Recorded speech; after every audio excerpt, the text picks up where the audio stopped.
Please protect them, perfect Buddha Mother. Thank you. Anyone else there?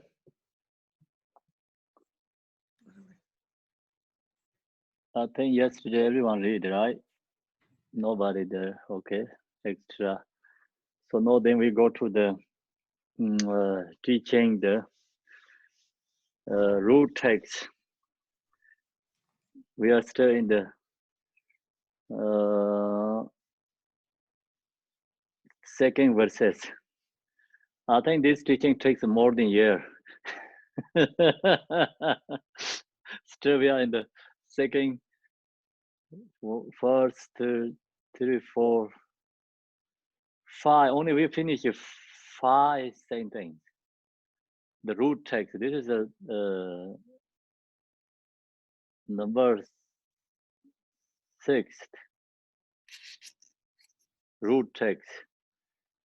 So we are the one's mind is overpowered by the klashas. Wow. Everyone okay to it takes 1 year? As long as it takes. Yes. It's going Long as good. it takes. No rush, right? No rush. Yes. Okay, that's Okay. good. So if we go to the end, the end is enlightenment. So yes, please. That's good. Then no rush. We have time to do this slowly. So even the subtle subliminal sense of self-grasping and all negative emotions are completely exhausted. So that's the 207 this slideshow PowerPoint 200 page 207. Some is like if you have big screen, then you can show like slideshow and also pictures. Like you can hear the teachings, you can see the video both. So if it's a small like phone and iPad, it's very hard. You have a big screen like TV or big computers, it's really great.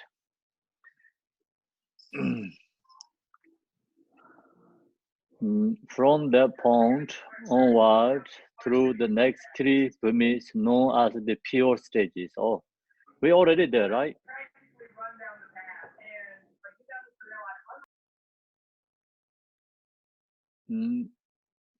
Okay, so I think pages 206, like we talked about already today, the lot. What means permit? So then, even though subtle subliminal inner sense of self-grasping and all negative emotions are completely exhausted. So when they are reached the permit bodhisattva, from that point onward, through the next 3 permits known as the pure stages. So that's called pure bodhisattvas. Why we call the pure bodhisattvas? The bodhisattvas no any afflictive emotion, even subtleless, free from all the subtlest level afflictive emotions. So then permit bodhisattva 9, 10, this 3 is called the pure bodhisattvas. Still, there has cognitive obscurations. So this is a pure bodhisattvas. And then, if you wanted to know more about this bodhisattvas, so we have to study, then go to the Chandrakirti's middleware teachings that talk about all these different bodhisattvas qualities, their abilities, how to benefit other beings, how to reborn into the samsara, and the like capacity, the realizations, or the talk about the details. Can you do that for us one? Okay, so no, we can do so long as you have time. And it takes 1 year course, 1 year, at least 1 year. So this learn everybody one by step. And then also, if you wanted to know, see this Bodhisattva's qualities, it's very, we have the book in the Poa book. See, you all have this book and the Poa. So in this Poa book has Amitabha sadhana. In the Amitabha sadhana, here talk about these offerings. So that section is very beautiful. I saw in the talk about offerings. What they talk about the offerings is like first Bodhisattva Janarasti is in this book like 96. If you don't have to go in this book, just I'll share you this like short information from this book in the Poa Sadhana, the Amitabha, actually Amitabha Sadhana in the Poa text. So I offer this water endowed with the attributes, with the nature of Janarasti to the mouth of victorious ones.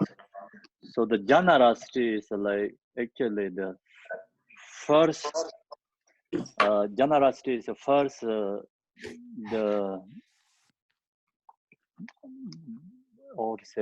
first, we talk about, okay, this where is it better to explain? Six perfections, six parameters. Janarasti is first one. So this first Bodhisattva has completely practiced Janarasti. And the Chandrakirti, I told you the Chandrakirti has more information about this. The Bodhisattvas, even they heard somebody ask to giving something, they are joy and happy. Then he said, of course, if they have to do some actions, then that is the most joy for them.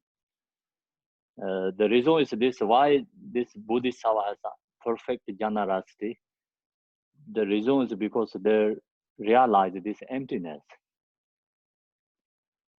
The first Bodhisattva's Janarasti and Buddha's Janarasti is equal. Same. Because first Bodhisattva is completely practice Janarasti. Cannot go more better than that. So completion stage Janarasti. And then this book is to follow like that way. When we offering the water, the first one, the 7 board, the first one is represented with Janarasti. Then second is like I offer this food cleansing water, pure, core, clear, and exposed with the nature of morality to the feet of the victorious ones. So the offering second one is water for the feet, and that is representative morality. The second Bodhisattva completely morality practice, same equal to Buddha. Yeah. So then this sadhana says third one, I offer whereas beautiful cluster flowers that have the nature of patience to the eye of the victorious ones. So then second is patient. Second Bodhisattva is completely practice patient, same equal to the Buddha. So cannot then go higher than that. It's already completely practiced like patient. That's the second Bodhisattva. That's the reason this offering, like third one is I offer whereas beautiful cluster flowers. The flowers that have the nature of patience to the eye of the victorious ones, represented with patience. Khenpo, I'm sorry, did you say that was for the second Bhumi or the third? Third Pimi. Third, okay, that's what I thought. First one is morality. No, Generosity. Second one is Second morality. one's morality. Okay, yeah, that's what I Yeah. thought. Okay. So then this third one is like completely have practice the same as the Buddha patient. They cannot go more higher than that. So then the offering with number 4 is I offer naturally sweet smiling saints and blended incense that have the nature of diligence to the news of the victorious ones. Diligence, I think, is joyful effort. So representative joyful effort and completely practice joyful effort. The number 5th Pemi Bodhisattva. And then number 5th Pemi Bodhisattva are offer naturally sweet smiling saints and blended incense. Oh, that is the 5th one, right? 5th one. And the number 6th is I offer this precious, radiant, and illustrious lamb, the butter lamb, that has the nature of meditation to the heart of the victorious one. So the 5th Bodhisattva has completely practiced this meditation, concentration, and the samadhi, the vipassana, shamatha meditation, I think. So that's represented with the butter lamb. Usually we do like this. Then 7th Pemi Bodhisattva, I think after that, or not, number 5, 6, 6th Bodhisattva, 6th Pemi Bodhisattva is I offer grant the medicine, illustrate suffering, and the like, the which have the nature of knowledge to the form of the victorious one. So that is the 6th Pemi Bodhisattva, complete wisdom, nature of phenomena. Then 7th Pemi Bodhisattva, I offer food endowed with the essence of hundreds tests, with the nature of a method to the tongue of the victorious ones. The 7th Pemi Bodhisattva complete method practice, method. Then 8th Pemi Bodhisattva, I offer harmonious music, songs, and such as those of concho share, drums and bells, which have the nature of a power through the air of the victorious ones. So 8th Pemi Bodhisattva completion the power, method and the power. 7 is a method, 8 one is a power. 9th Pemi Bodhisattva, I offer the 5 desirable of the senses, which have the nature of aspiration to the victorious ones, like aspiration, the finish, the completion, aspiration. May all beings be benefited. So then 10th Pemi Bodhisattva, I offer the 8 auspicious substances, the 8 auspicious symbol, and the 7 royal attributes, which have the nature of wisdom to the victorious ones. So the wisdom, and that's followed by the 10 levels of Bodhisattvas, qualities. Do you have any question there? Okay. Clear or no? What was the perfume, sweet smelling scent representing, Khenpo? Perform? The perfume or the sweet smelling scent? Perform is which That was one? the Number incense, right? Incense, sweet It's the smell. 5th one. It's the Same thing. 6th. It's the medicine. I offer naturally sweet smelling. Yeah, it's a 6. 6 it's like wisdom. So that's just like you think about the first 1, 2, 3, 4, 5, 6. Until 6 is like representative. These 6 parameters. Then 7 is have to count to the method, and 8 is power, and 9 is the aspiration. 10th is wisdom. So that's the fall What's of this. the difference between the 6th wisdom and the 10th wisdom then? This is like 2 wisdoms. They're talking about the 2 wisdoms. Actually, 10th one is like more deeper, sharper than 6th. Of course, more clear. The reason is that they don't have a subtle obscuration, it's a release. And the 6th Pimi Bodhisattva still have a subtle level afflictive emotions. And that's the reason their wisdom is, they have wisdom, but it's not same equal. It's like in the 10th level. Khenpo, is then the 10th level ultimate wisdom? Actually, both is ultimate wisdom, Okay. but 10th level Bodhisattva is like almost it's Buddha, you know, in joining into the Buddha's omniscient. So that's the reason you read this one, it comes about the Buddha's omniscient. So now we are page 208, this PowerPoint. Through that point onward. Khenpo, can I Yes. ask a question? Yes. What is the power on number 8? What is power? The power is they can like get 1 second. They can get many different universals. They can get many pure lines. They can receive like lots teachings from other Buddhas, even 1 second time.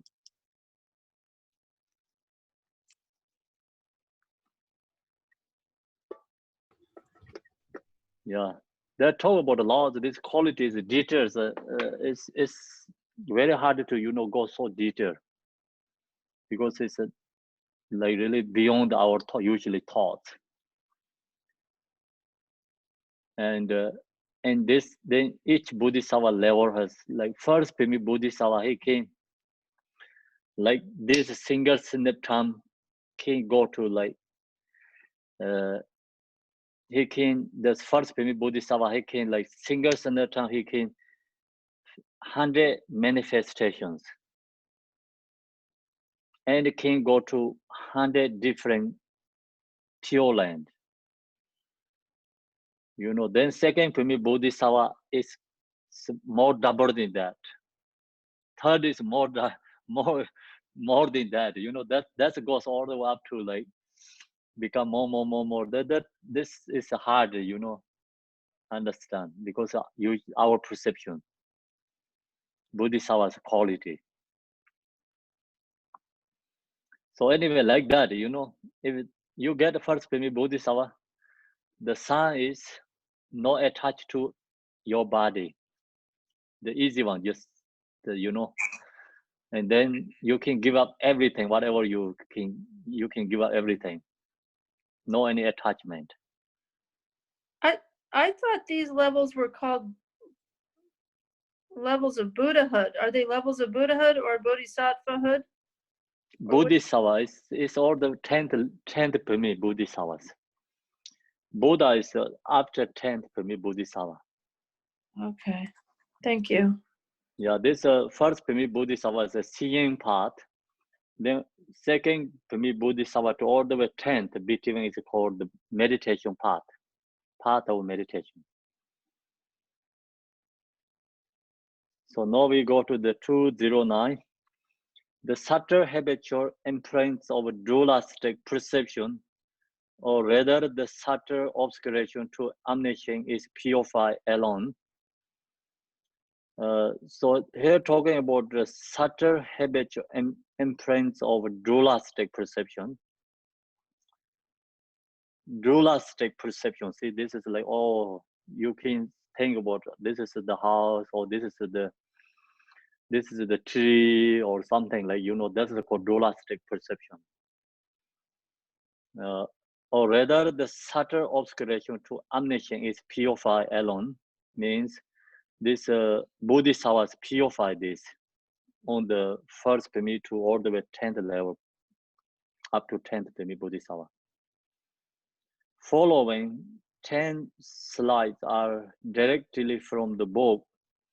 See slides below for clarification of this text paragraph on book page 46 to 48. So I shared this teaching a couple times, and we have in the book have like kind of a little bit unclear.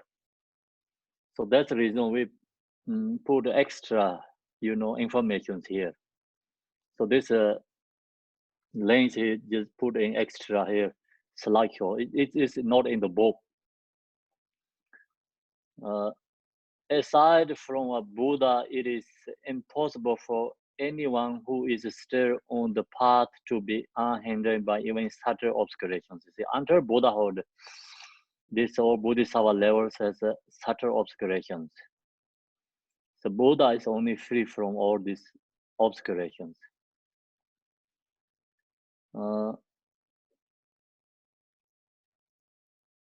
Where is this is clarifications?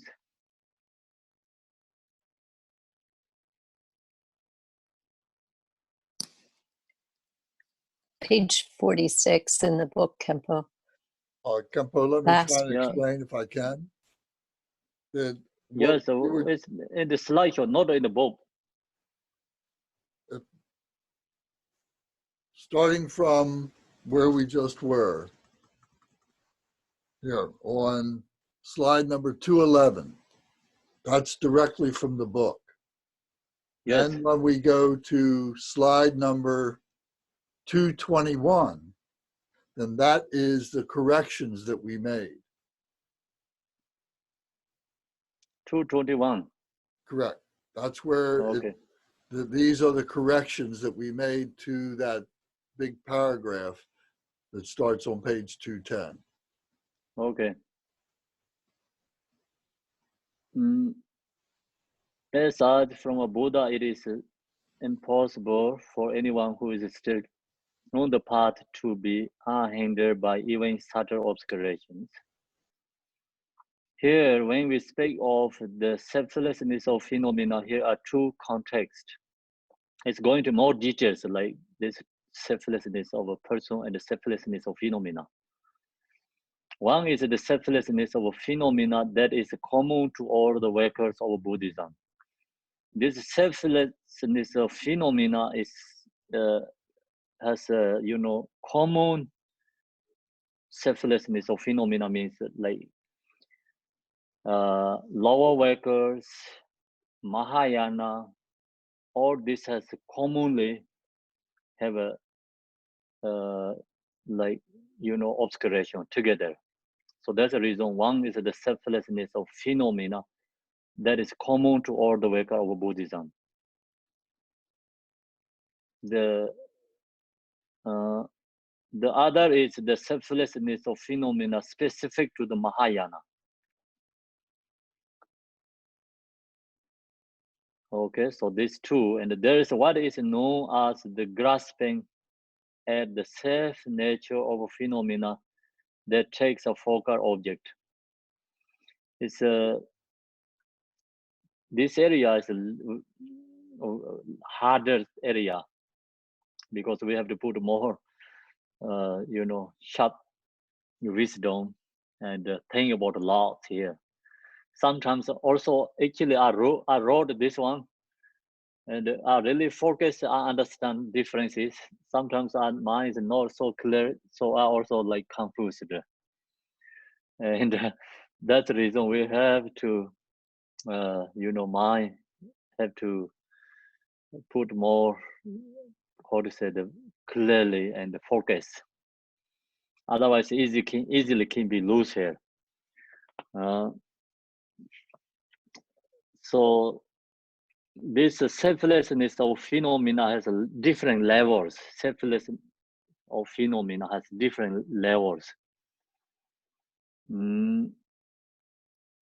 So that's the reason here is like talking about like common selflessness of phenomena and uncommon selflessness of phenomena. Common selflessness of phenomena is like this Arhats, Mahayana, this Bodhisattva, both purified. Both came purified is called common. And then this specifically, here's the other is the selflessness of phenomena specific to Mahayana means this Arhat, Pachika Buddhas that didn't purified. Only this Bodhisattvas has a realization. That is called the specific to the Mahayana means. And up there is like, one is the selflessness of phenomena that is common to all the vikars of Bodhisattva means. Hinayana, this Vibhashika Satana, we don't want to talk that, okay. The solitary realizers and Arhats, they also realize this level. Then of course this Bodhisattva also realized. So the both realize, that is called the common to all the Vipers of Buddhism. And this is another one is the selflessness of phenomena specific to the Mahayana. Only Bodhisattvas have realization. This Arhat and Pachika Buddhas, they didn't have that realization. So that means like, difference they're talking about here. There is what is known as the grasping at the self-nature of phenomena that take a focal object. So then this grasping has like different kind, the phenomena. This is what is known as the grasping at the self-nature of phenomena that takes a focal object. Do you understand what that means?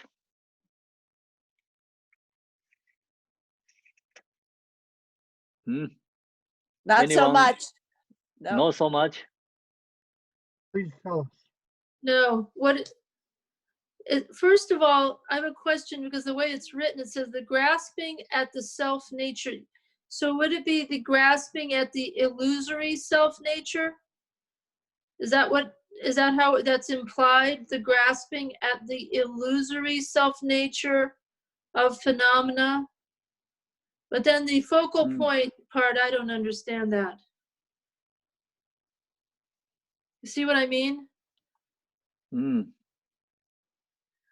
illusory self-nature, that illusory part's left out, or is it just supposed to be just the self-nature? This okay, so Sema da jeba chiji danze da, Ninang da jeba chiji danze da, Sema da jeba.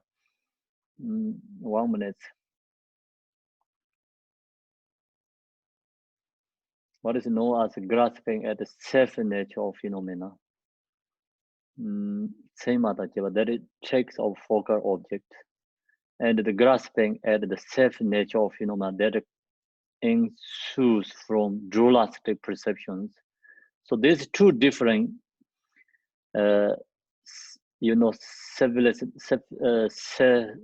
phenomena. Okay, 1 minute. Here's the first one is there is that is known as the grasping at the self-nature of phenomena that takes a focal object.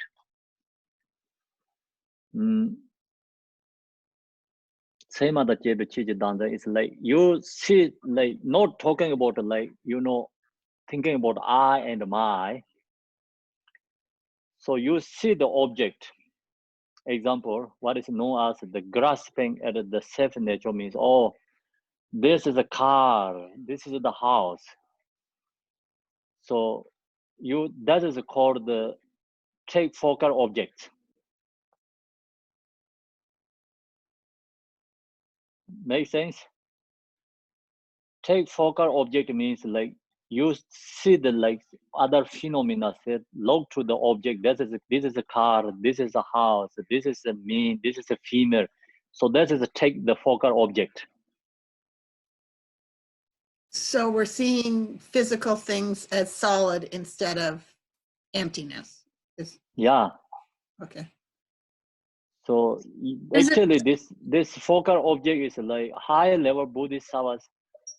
So into the meditation, of course, they see everything is an empty nature, but they come back to in the post meditation, then there has a different kind of experience. The first you have to know this way, okay?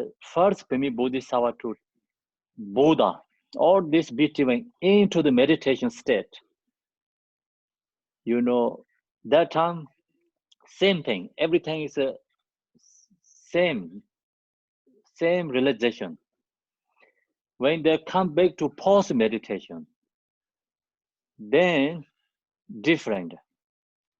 When they come back to post meditation, then you know the capacity different, the realizations recognize different. So this is here is the first this how to say this known as the grasping at the self nature of phenomena. So grasping to spring at the self nature of phenomena is that take a focal object means like you see the object, you recognize what this object is. Is it the naming that's or is it just the seeing and recognition? Seeing and the recognition. Okay, thank you. Yeah, yes, focal object. And then second one is the more higher than that, and the grasping at the self nature of phenomena that issues from dualistic perception. The second one is that they really don't think about, oh, this is the house, this is the car. Just see the object, but they don't really grasping anything. Mind is not really go into there, you know, holding that object. Do you recognize the differences? The second one is more or less. You have dualistic thoughts, but you not really grasping to the object. Self-nature phenomena that is issues from the dualistic perception. See, you have only dualistic perception, subject and object. But no same is the taking a focal object. You not takes like anything. First one takes like object. Oh, this is the house. This is the car. This is the table. You know, like this. They're giving the right to recognize, taking on the mind. So that means like your grasping is become less. This all phenomena is become recognized into the emptiness, no dualistic thought. See, first one is like more strong. It's like you have focal object, takes a focal object, then easy to go into the grasping, fixation to the object. But this means not really fixation to the object. The before the fixation to object, you recognize the object. So that is the takes a focal object. Then second one is that ensues from dualistic perception means you have dualistic, but you don't really recognizing anything. So there's two different levels there. On the second level, is there like a recognition of the unity of phenomena and one's own mind, a seamlessness or not equanimity, but that there is no self and other then? Yes.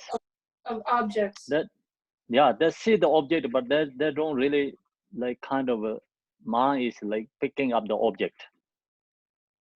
they have a dualistic, still like kind of a dualistic perception. It's like still this impure perceptions arise for them, but they don't grasping and not picking out anything.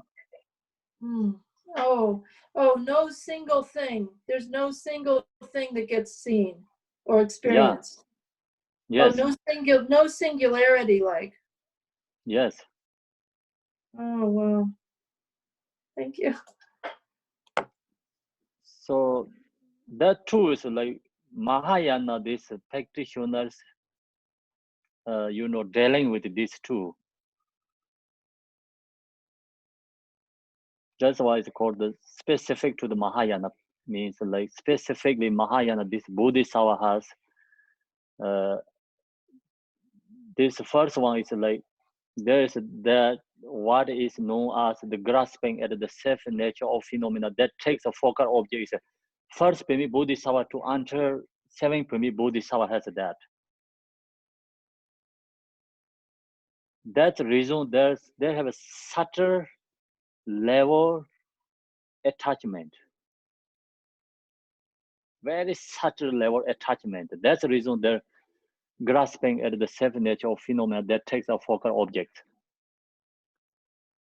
And then Bodhisattva like 8, 9, the 10th level comes. This is talking about the view, the realization. When they get that level and the grasping at the self nature of phenomena that ensues from dualistic perception, then they have this subtle dualistic thought, but they don't really, you have only perceptions, but not really, grasping to object. You have only perceptions. You have seeing this like impure perceptions, but not grasping anything. So that is the higher level Bodhisattva, 8, 9, 10. If then you finish this dualistic perception, it's gone, then it's Buddha. So there's such dualistic perceptions before waking up the Buddha.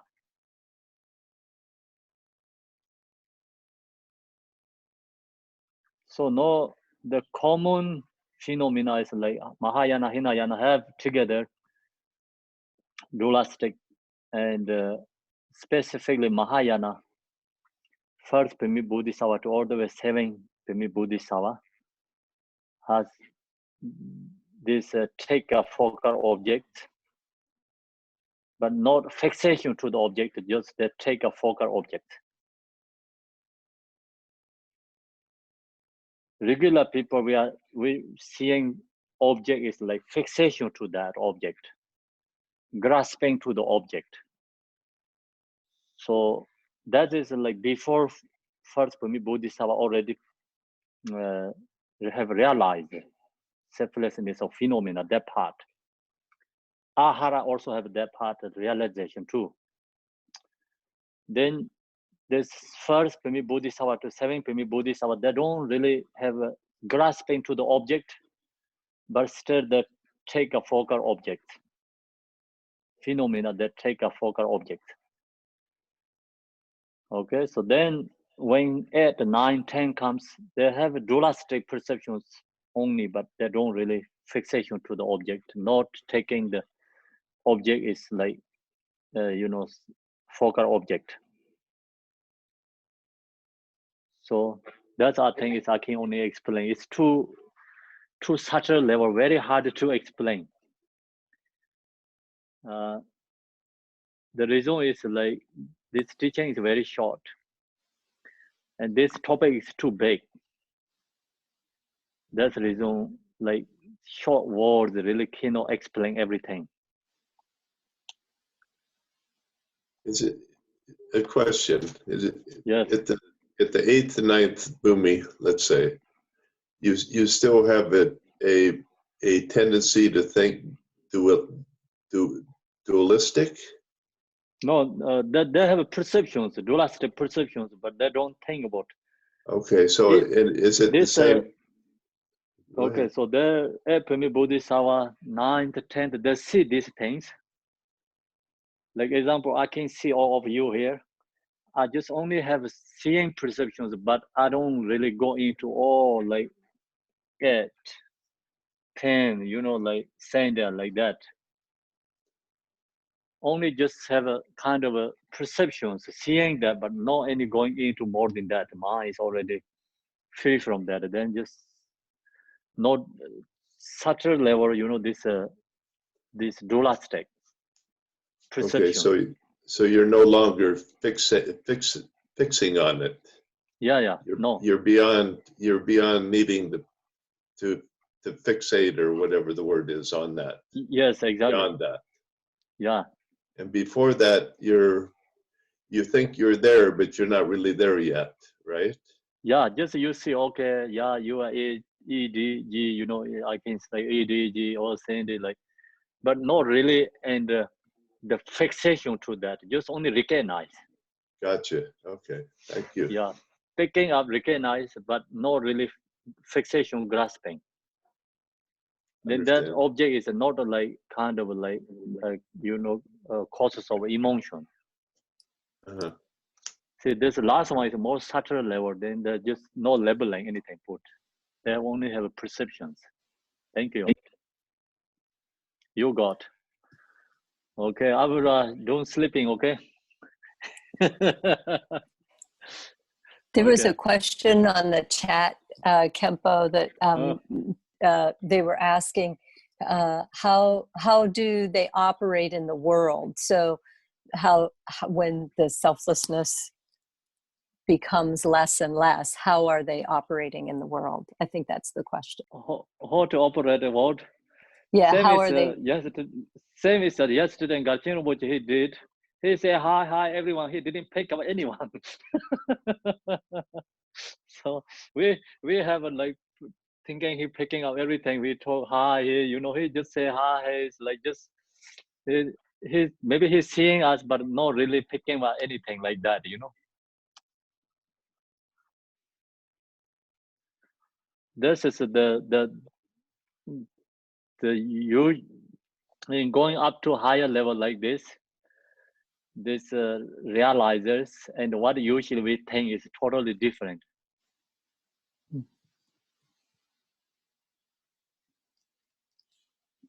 The mind state is different. So they really don't have to dealing with anything like worldly phenomena. So there's somebody say, oh, this is your cup. They say, yeah, it's my cup, but not really. You know, this first Bodhisattva, like their focal point means, yeah, it's my cup, like that kind of that cup, yes. Except that second one, they just see the, you know, like dualistically, they see it like that, but then they don't really like fixation anything object, not like focal objection.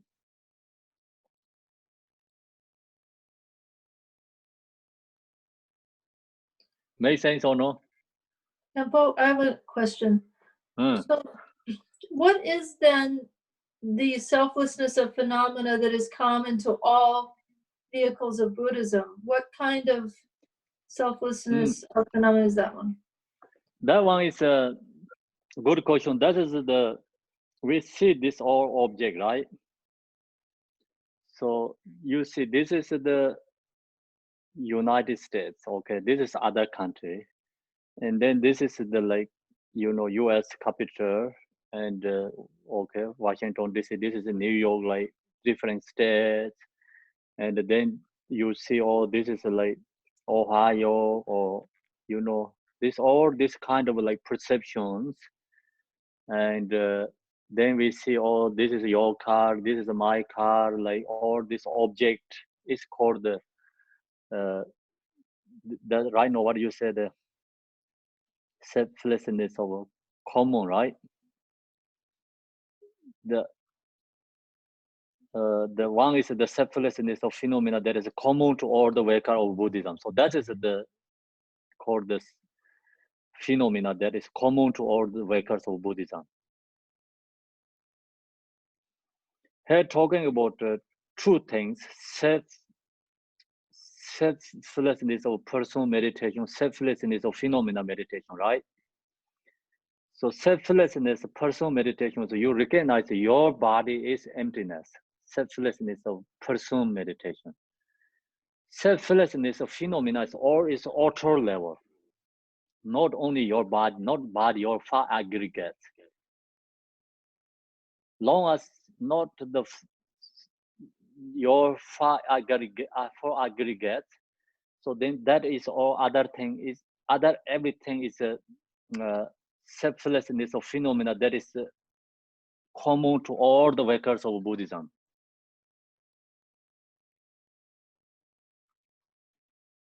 So that we have right now. When we get rich in the first Bodhisattva, then this all phenomena we just see but no fixation. You recognize the second level realization comes. You see this object, but you recognize this is a car, this is a house. You recognize, oh, this is the United States.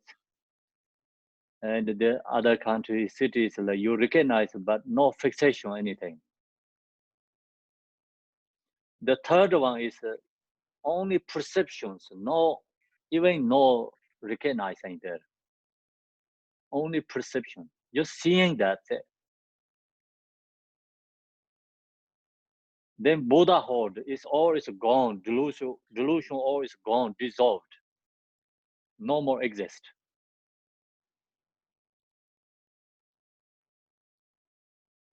Do you get answer, Elamori? I don't know. I'm not sure. So then the selflessness of the five aggregates is the selflessness of the five aggregates is the selflessness that is common to all vehicles. No, the far aggregate is called selflessness of a person. Right. The self and other phenomena. Yeah, then selflessness of phenomena means other everything. Right. So those are the two aspects of the selflessness of phenomena that's common to all Buddhism. Yes. It has like two aspects. Yes. Okay, thank you. Yeah. Anyone has questions?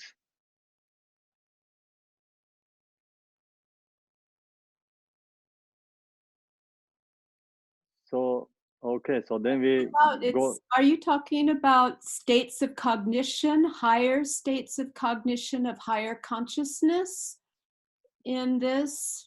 Because you're talking about the cognitive facility of discriminating objects.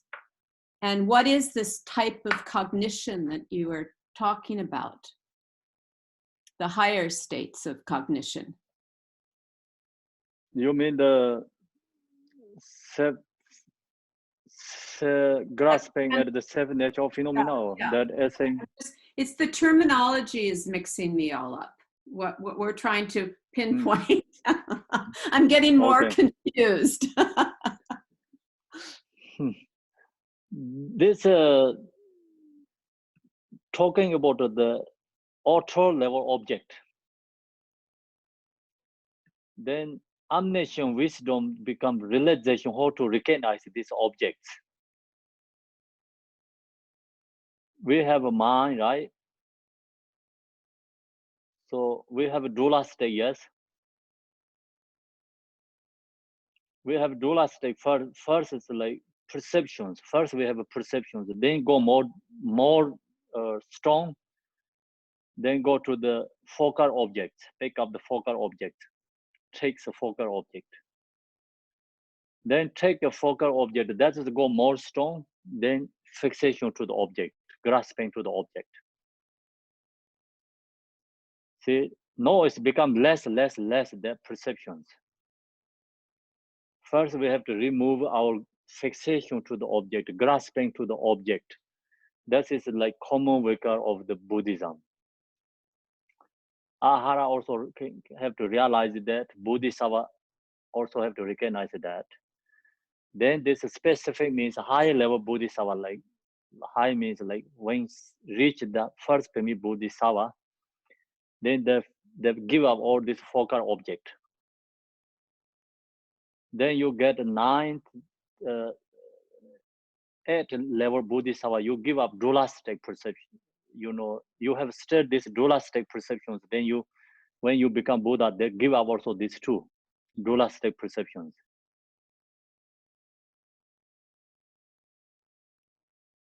So when we talk about we are Buddha first, why we are become samsara? Because we have this dualistic perception arise. When dualistic perception comes, then we need to take a focal object. Take a focal object, just, you know, like go back again, like kind of like this, we're going back to take a focal object. Take a focal object, then fixation to that. Then fixation to the object, and then become attachment, desire arise. Then that create karma, go to the samsara.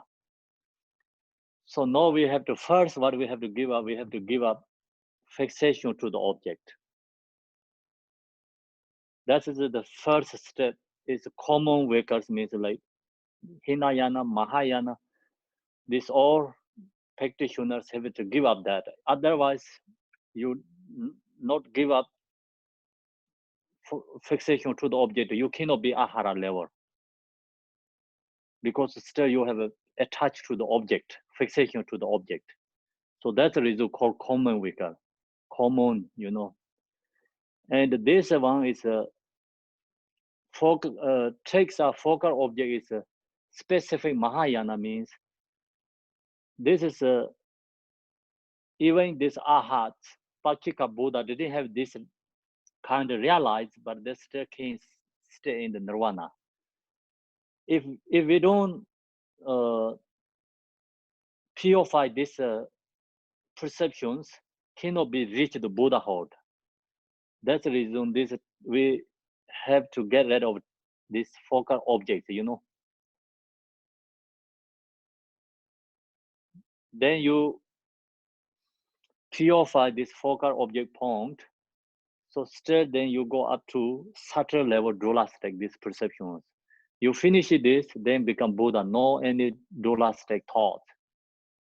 No more dualistic thought. So then called no door, no dualistic. That is a view, Buddhist view. Make sense or no? Could you, Khenpo, would you mind to talk about the moment of fixation? Well, now we're talking about the selflessness that, no, I'm sorry. The selflessness of phenomena that is common to all vehicles of Buddhism. And you're saying that the you know, in the we were talking about the fixation to the object that we are let go of at that level. So can you talk about the exact moment of fixation, like experientially, like explain fixation itself? Fixation is a so you see some object, you attach to that object, is called fixation. You wanting that object is become fixation. Is it fixation when, if you see an object, like you see the car and then the next thought is, then there's a second thought. Is that fixation? Anytime there's a second thought, like I see the car and then the car is dirty. Is that fixation? When you think, oh, the car is dirty, is that fixation? Or you then... Yes, that's a fixation. Yes, that's also fixation. Yes. Okay. Thank you. You're welcome. That's great. See, car is dirty, or this car is nice. This car is bad. This car is good or bad. So that is a fixation. But if you notice the car, that's not fixation. Then it's like become focal object, means like, oh, there's a car, but then you really don't think about the dirty and the clean and expensive or not expensive, or this is like Toyota, or this is a about Honda. You don't think about anything. Just a focal object. So it's being non-attached, non-attached, Yeah. Yes. and non-judgmental, right? You're Yes. not judging it. You're not, or it's Yes. non-attraction. You're not attracted Yes. to it or repelled by it. Yes, exactly. So you're just So neutral. only you just take a focal object, Yeah. but then this go more up to then subtle levels, dualistic perception. You just see that, but you don't really think it's car or no car. There's no second thought. Yeah, no second thought there. No second thoughts. Only you have perceptions, no second thoughts. That's great. Thank you. So then you going through, it's become Buddhahood. No more dualistic. Then finish all dualistic, gone. Then we call non-dualistic, non-drawer is called Dharmakaya. Become we really into the natural state.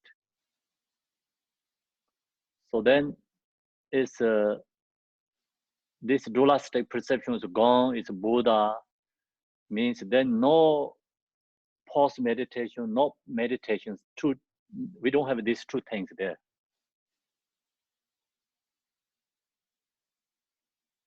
So meditation, post-meditation, right? No, these two separate. First, Pimi Bodhisattva, of course, has a meditation, post-meditation. First, Pimi Bodhisattva, when in the meditation, same is Buddha.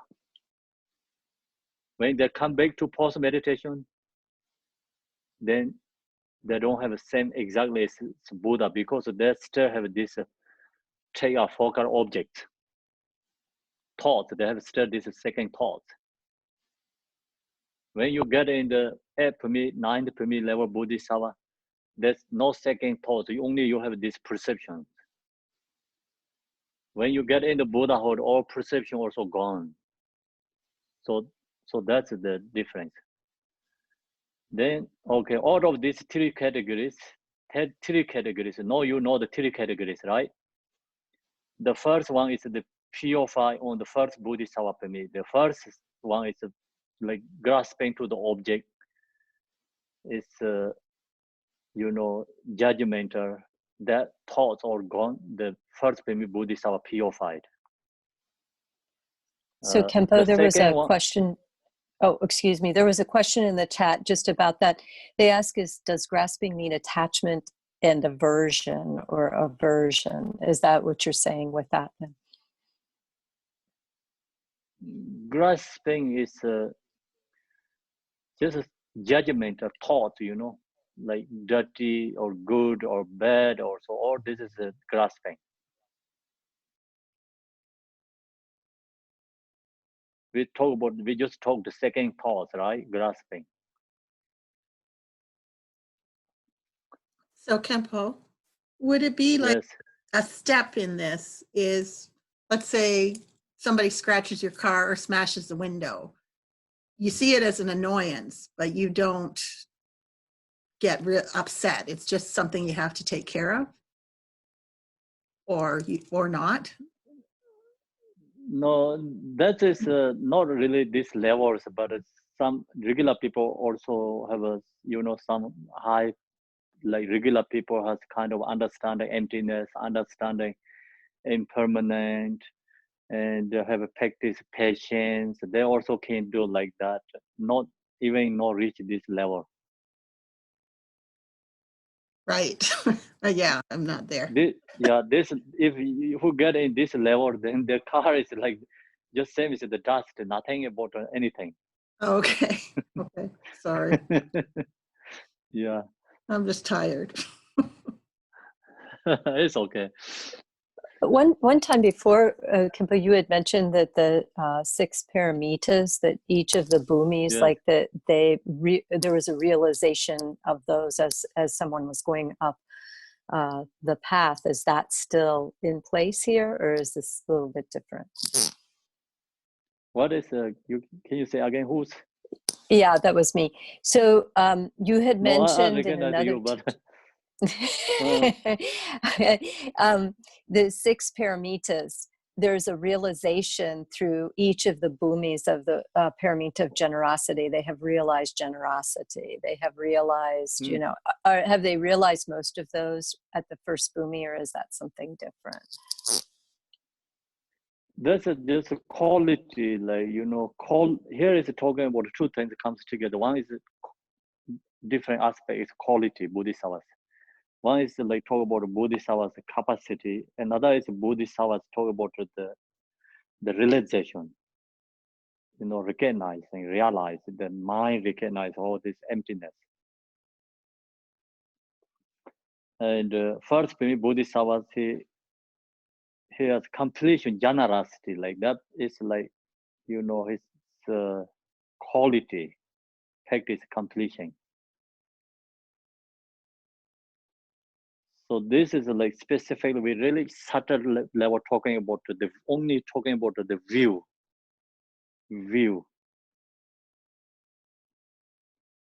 Okay, thank you. Realization, yeah, talking about only realization view. So other is like talking about how this bodhisattvas level have like, you know, completion, which kind of practice, which kind of they have qualities.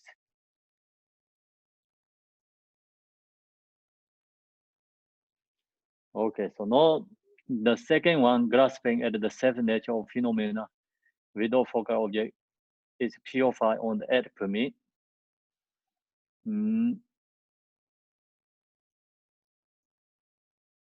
So I think I have to already go back to somewhere.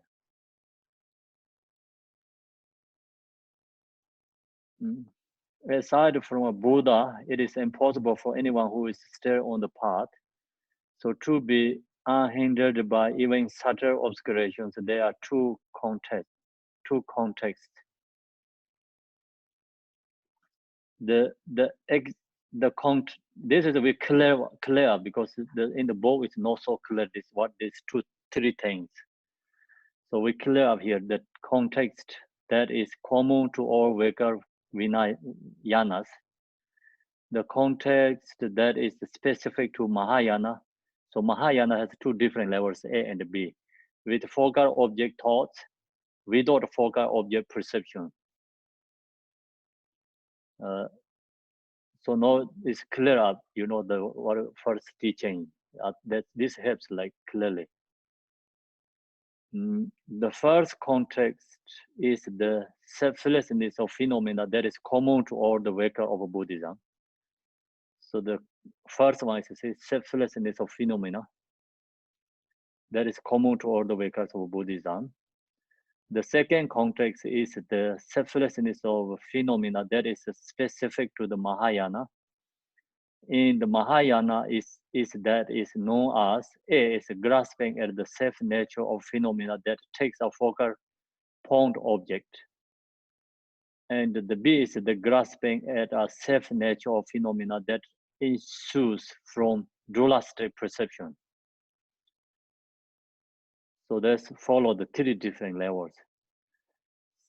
Sometimes we don't create these three different levels. Just the talk about selflessness of phenomena. Selflessness of a person, selflessness of phenomena. They just talk about two things. But I make here is more clear details because the selflessness of phenomena has different levels. So otherwise, like Ahat, this Bodhisattvas not really understand like what the different levels like realization, selflessness of phenomena part. The selflessness of person, the Ahat, first Bodhisattva both has a realization, selflessness of person. But then come into the selflessness of phenomena. So this Ahat also has a realization, this first one, common one. But then this like A and B, they don't have that realization. Arhats, Pakshika Buddhas, they don't have this realization. That's number A and B here. It's the Mahayana is what is known as, you know.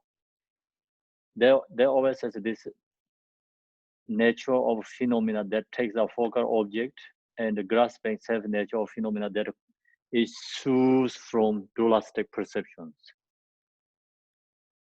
So the three categories that which is common to all workers yanas, the afflictive emotions, that which has a focal object in the Mahayana worker dualistic thoughts. So now it's here is said that which is common to all worker yana is to afflictive emotions, comes afflictive emotions, like all these objects. Then Mahayana, the second level Mahayana, so that which has a focal object in the Mahayana worker dualistic thoughts, that which is without a focal object in the Mahayana worker dualistic perceptions. So dualistic thoughts, dualistic perception is the same or different, you think? It's a little bit different, right? Dualistic thought is more strong than dualistic perception. See, first we have dualistic perception, then dualistic thoughts comes. When dualistic thoughts arise, then this afflictive emotion, fixation to the object, then that take to the create karma, samsara. You know, when we create karma, then we go to samsara endless. So that's the reason, no, like how true this samsara is ending. Samsara is how to come in, like, you know, where does it come from? Actually, first, everyone is a Buddha, but this dualistic perception comes. Then they don't recognize that dualistic thoughts arise. When dualistic thoughts arise, they don't dissolve there, then go into the fixation to the object. Then fixation to the object, this afflictive emotion arises. Afflictive emotion comes, then, you know, create a karma. Then karma take rebirth endless in samsara we are. So that's the reason when we practice dharma, end of this samsara, we wanted to end of samsara, so that we have to meditate selflessness of phenomena. So selflessness of phenomena, the first level, common to all workers. That kind we get realized, no mind is no fixation to the object.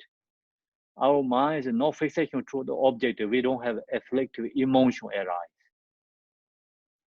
So then you get more realized, then you don't have a dualistic thought. Then you get more realized, then you release dualistic perceptions, then become a Buddha. The first category, the afflictive emotion, is already purified before entering the Bodhisattva path at the first Bodhisattva permit level. See, the first one is like, even not reach, before reach the first permit Bodhisattva, they're already purified. The afflictive emotion is already purified before entering the Bodhisattva path at the first permit Bodhisattva level. When you reach the first permit Bodhisattva level, you don't have these afflictive emotions.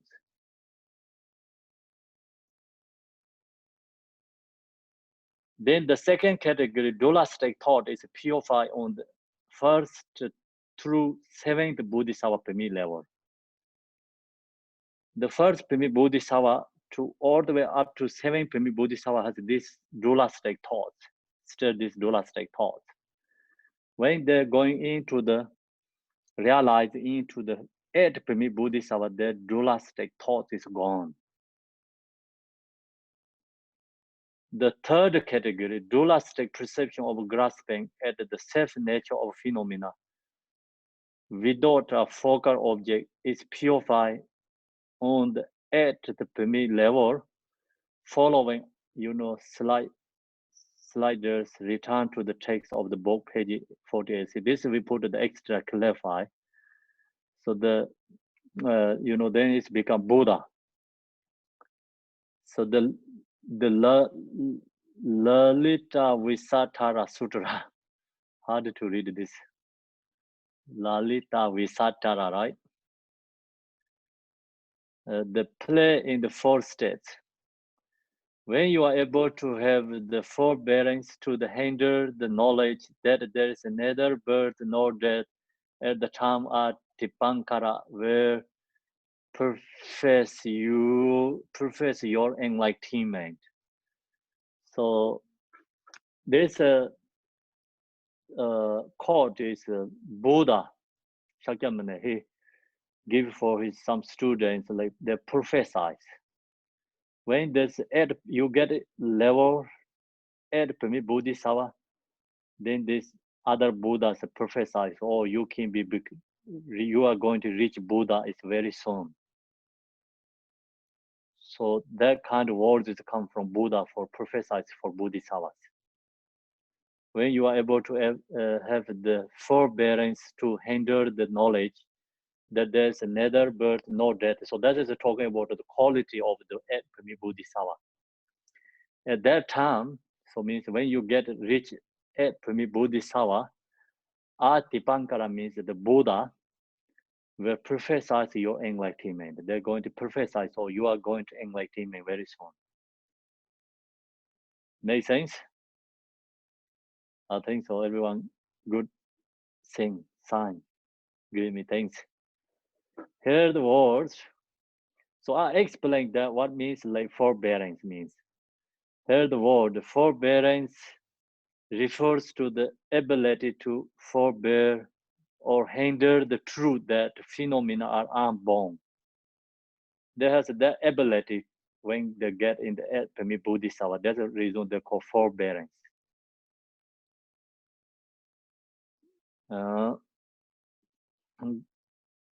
They can hinder this unborn. So sometimes we talk about unborn, we cannot hinder very well because we are still in the regular then that's we can mistake, no problem.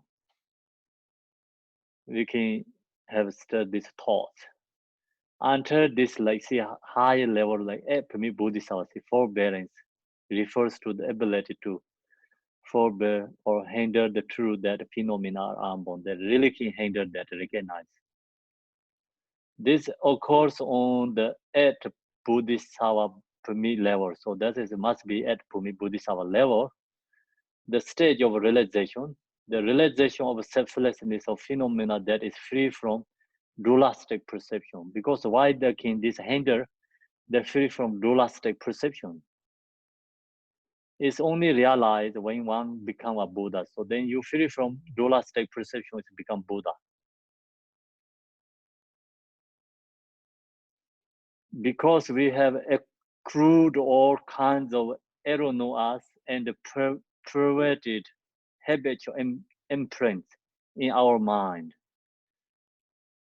So why we are stuck in samsara, the reason is we have accrued kind of different karma, right? Accrued is karma, correct? Different kind of karma. Accumulated. All kinds of, accumulated, different kind of karma we accumulate, accrued all kinds of erroneous and perverted habitual imprint in our mind. So we give up, that's very hard, not easy to give up. Condition existence arises unceasingly in all sorts of dream-like appearances. Long as we have that habituate, so this is a habitual imprint in our mind. So that's the reason then all this conditioned existence arises unceasingly, never stop in all sorts of same as dream-like appearances. All this is made only of the stuff of mind and nothing others. So then where is this all this dualistic come from? So all is come from our mind. No any other than that cause. So why mind like create so many this object? Because we create so much karmic imprints, habituate. So that perceptions arise, same as the dream. Therefore, as long as mind is under the power of attachment and other negative emotions, so our mind is like under the negative emotions, we don't have a choice. We don't have power. So that's the reason Shanti Deva, he give very good reason like how to practice patience. You know, like the enemies. Someone hit you the stick, you know, like all stones, and someone like angry hit you something.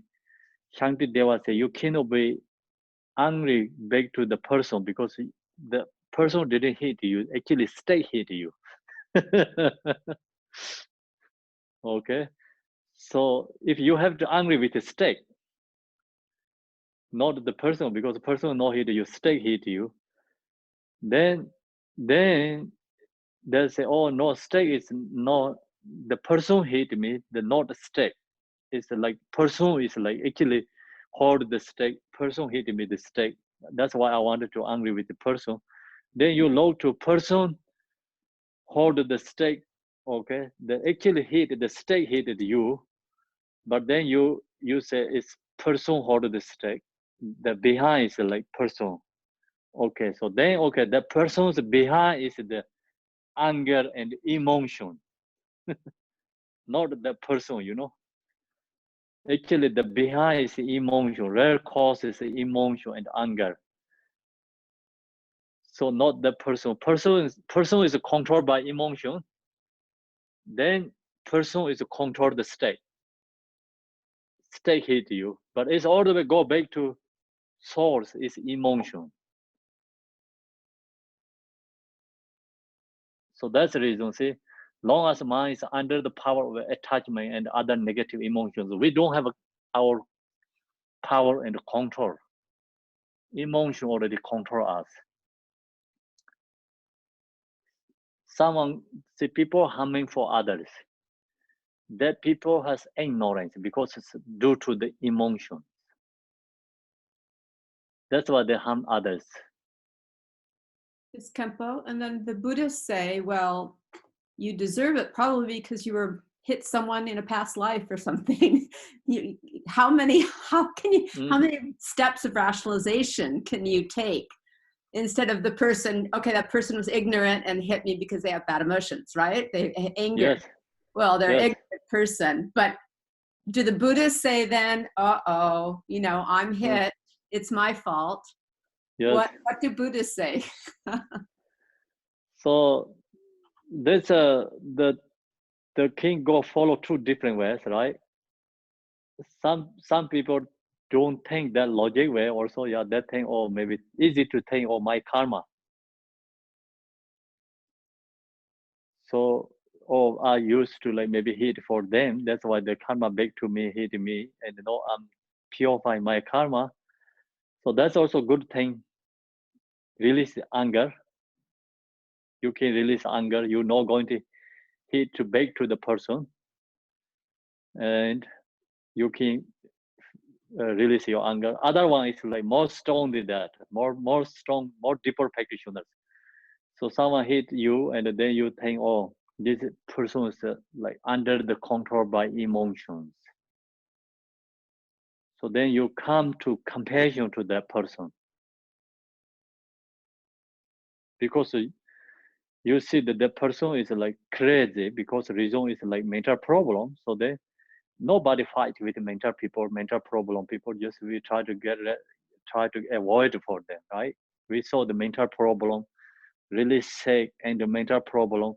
We know so there's problem. We cannot fight that person. We know that if you fight that person is useless. then you comes a compassion to that person because it's due to the mental illness.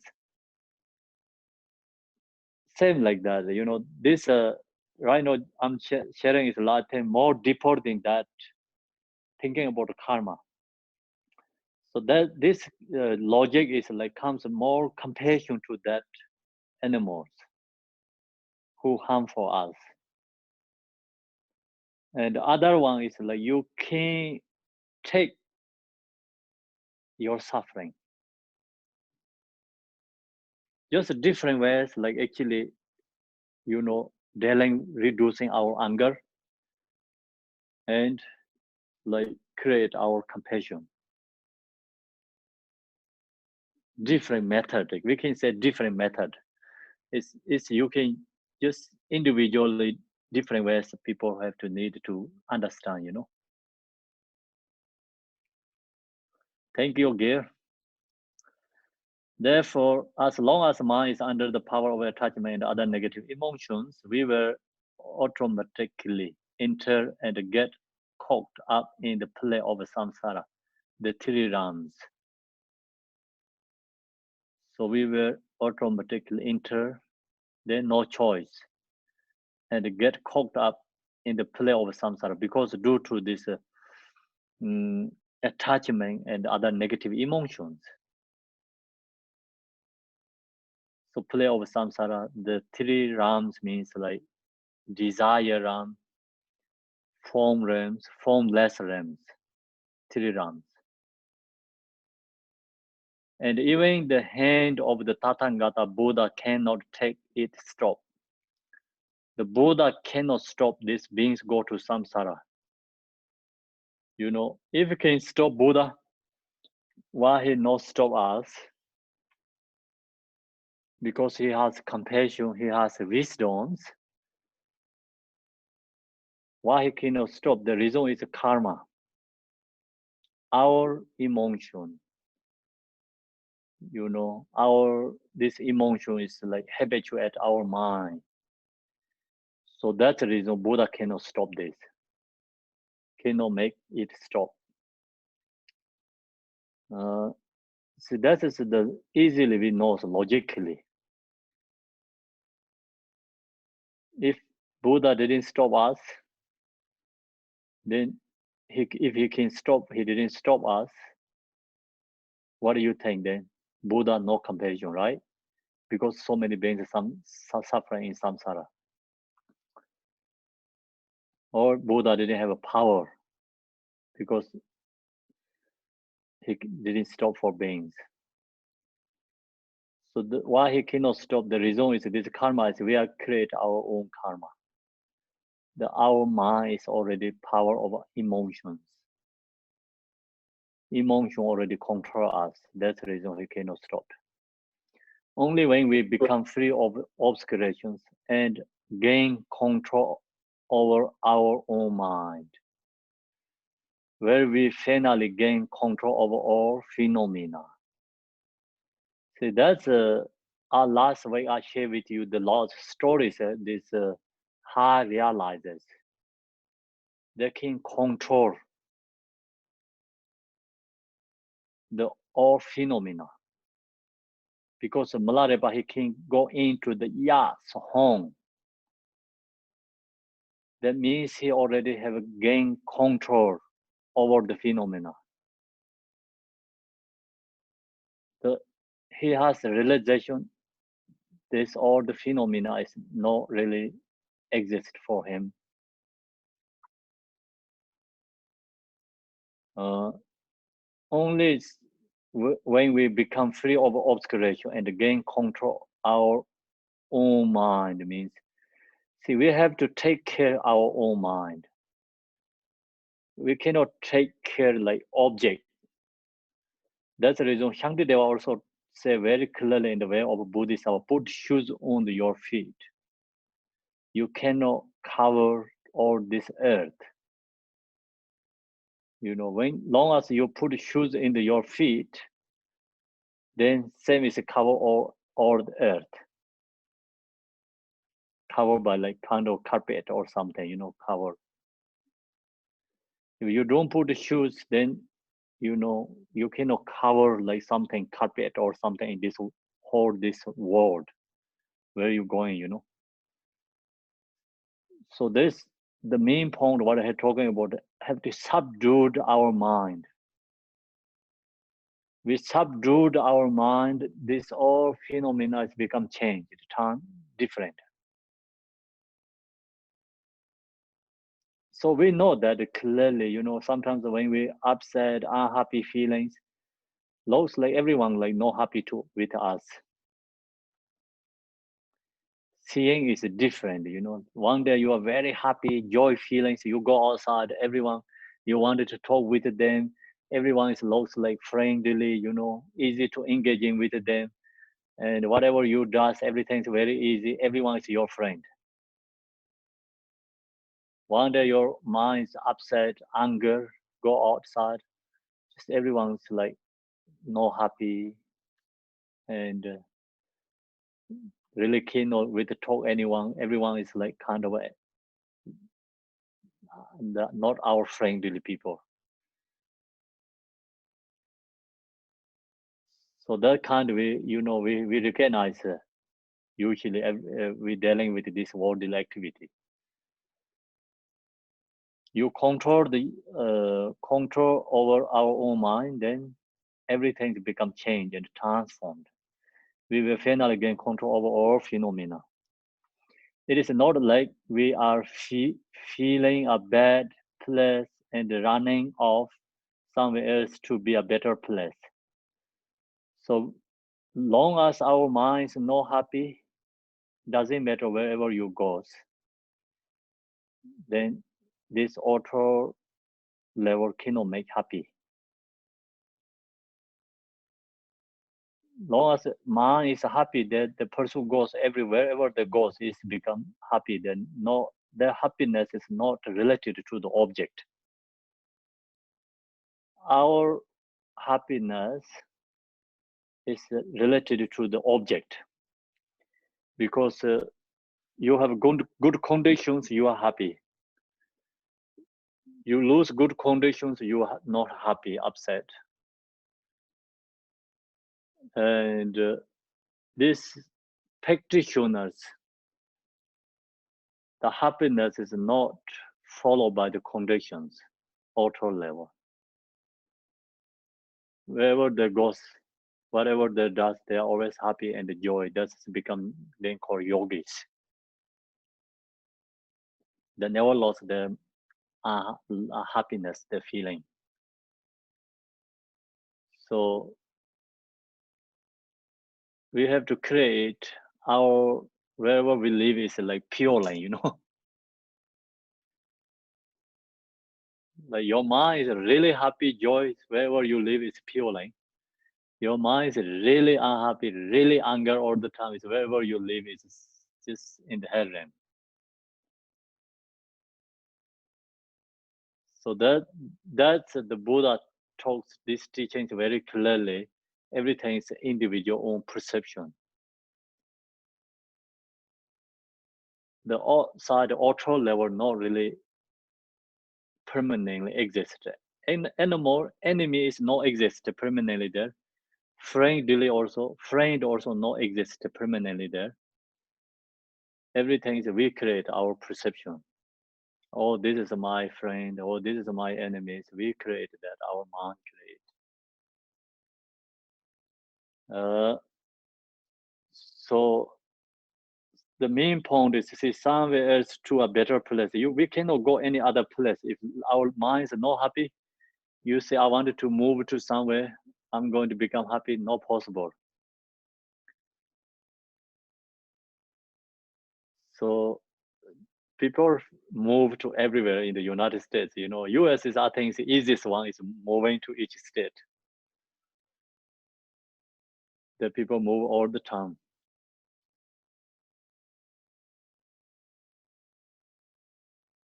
In Tibet, like I know when we was born, the hometown, I know that time is like 100 families, something like that. They stay there. No one move out. Also, no one come in there too. Always the same there. So here is like, actually one thing is we have lots of opportunities, and then also related to the jobs people are moving. Some people just looking for happiness. You know, then you go to move to another state, and then, oh, I'm not happy here. Then go to another state, oh, I'm not happy here. Then go to another state, not happy here. Then go to Canada, not happy here. Then go to Europe, maybe not happy there. So then you cannot find any place happy.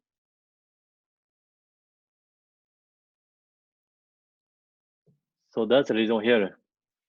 We have to create happiness as our mind. It is not like we are feeling a bad place and running off somewhere else to a better place without having to really rely on anything outside our mind. Cannot rely on the object things, always change, temporary, because reason is emptiness, impermanent and emptiness.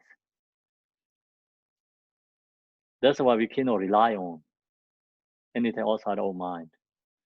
If we simply recognize this nature of mind, the Mahamudra. So you recognize your nature mind is become, we are staying in the Mahamudra. This is how we become free of obscurations and attain liberation. And the omniscient state of Buddhahood. So we get Buddhahood, omniscient or Buddhahood. Not realizing the true nature of mind and falling under the power of attachment and the other negative emotions is how we become confused and wander in samsara.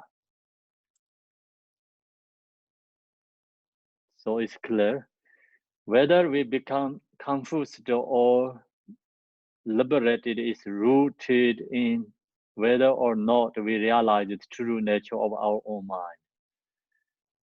So we are stay in the confused and the samsara, or liberate is its root is our mind. So that is rooted in the whether or not we realize the true nature of our own mind. You recognize your nature mind, realize Mahamudra, so we are liberation states. And we don't recognize our nature mind, then we are in the confused state, is samsara.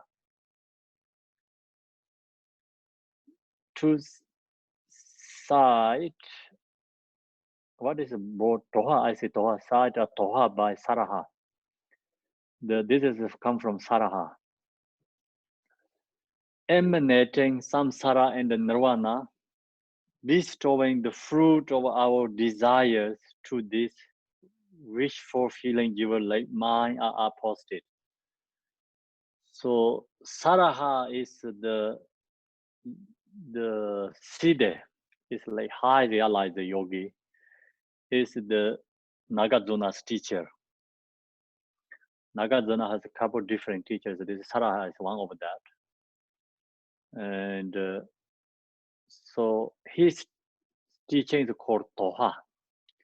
Toha means like very strong pit instructions. Pit instruction, very strong means like, you know, deep ones, very deep, and short words, very profound. So that's called Toha. So what he says, just his main point is he said, I posted to my mind. The reason is because you can project nirvana, you can project samsara. My mind is the same as the wish fulfilling giver. So see, your mind can like emanate in samsara and the nirvana, bestowing the fruit of desire to this wish fulfilling giver. Like, so our mind is same as wish fulfilling giver. Which desires arise, samsara or nirvana? The mind has the ability to like become, we are can be samsaric beings or we can be enlightened beings. To this wish fulfilling giver like mine are posted. Do you understand this word's meaning?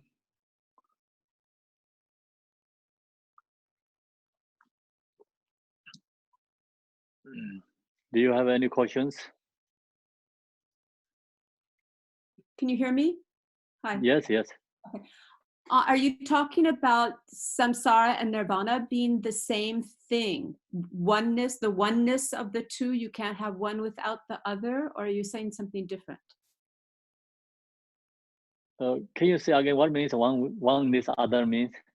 Well, a suchness of samsara and nirvana, that they are like two sides of a coin, same coin, but two sides. Is that what you're talking about? Not really two sides. It's like one coin have two sides. I think this example also like cannot be exactly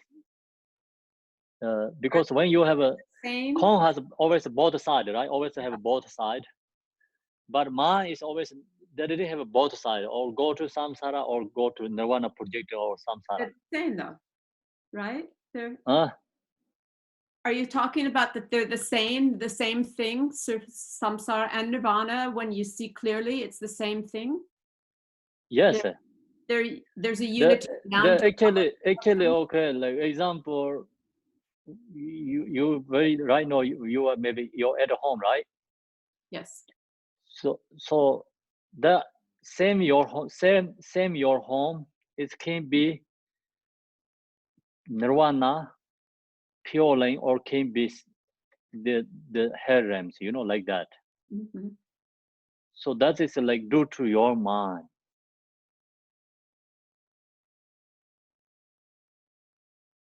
So our mind can be samsara or can be nirvana. Either one can project.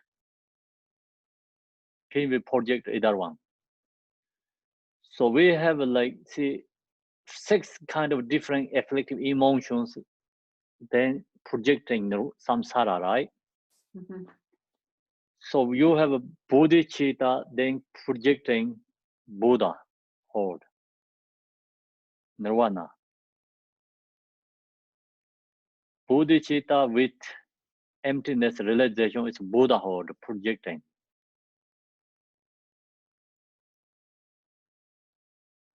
So mind can projecting either one. Not the same time projecting 2 things.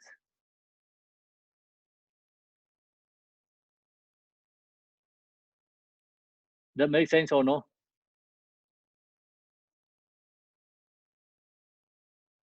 Emanating samsara and the nirvana. Okay, so we have samsara and the nirvana. Where it come from is mind.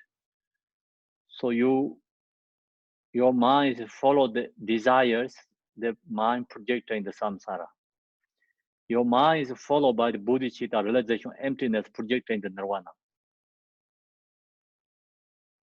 Then emotions and the bodhicitta realization cannot go together, cannot come together, right?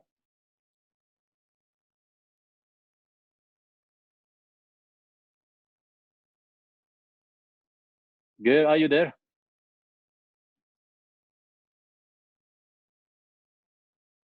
Okay.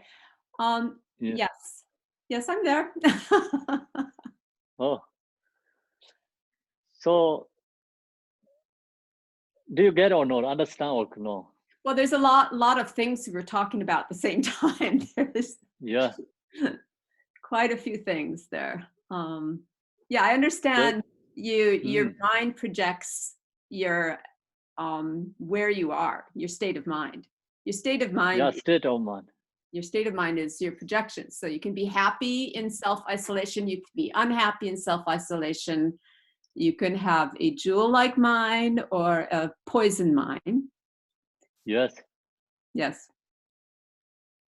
Yeah. And it's your state of mind. What when you have realizations, higher consciousness realizations, sometimes in Western terminology they call it higher states of consciousness, or I would think the Buddhists would say it's high realizations, and they talked about in the West, they talk about altered states of consciousness. But when you have in subtle states of meditation and realizations, and then you come out of meditation and you're still sort of floating in this non-duality, to me, it seems as though they're talking lots of times the Dalai Lama is talking about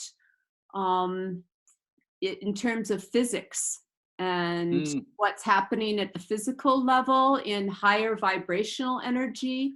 So perhaps some highly realized yogis are working from a different state of higher levels of energy of perception and more subtle levels of perception. I know when he has his mind-body conferences, they're often speaking in these terms. But when, for instance, I met the 16th Karmapa Lama when I was a teenager, all of a sudden I just burst into tears and my heart chakra just exploded and I couldn't stop crying of happiness. So when you in presence of highly realized masters, it seems to be the whole world turns upside down and you're just in a different space. And you get a flash of realization like that. But are we talking about things like that in terms of the Bhumis? No, that is actually, like you see someone, it comes like strong devotion or something. It's like, that is called connections, and karmic imprints, connections. This like non-dualistic thought is very hard because I know the holiness Dalai Lama and these scientists like talking about this mental subtle level feelings and talk about. So there actually in the here Buddhist concepts, these teachings, then there not really any capacity like the scientists, like we just thought bring to this mentally. So some just say Buddha has a subtle level, their feelings. But in this text and the especially this Mahamudra and this Mayamika teachings, absolute truth teachings there, they said this no any subtle level feelings there. Because long as you have subtle level feelings, then they have still this like perceptions and it's still dualistic. So it's harder to, like that section is really hard. We cannot really like, think or like this, like we cannot make decisions in that area. See, no dualistic, like you get something like you're gone, your consciousness almost like you stay in the natural dharmakaya, your thoughts all gone, your perceptions, everything's gone. Sometimes you get that, sometimes like connection, get something like people get kind of like in the dharmakaya state arise, but then some of course who don't know the meditator, they don't recognize. That's the reason when we wake up, they say always arise the natural mind, but we don't recognize. So then it's go to the dualistic thought. Mind is waking up, it's like very subtle level, is like going into the mind. When you wake up, very subtle level is like going into the natural state. Then this like dualistic is arise. Dualistic perception. Then it's like become focal objections. Then up to the fixation. Actually, we every day comes like going into the samsara when you wake up morning.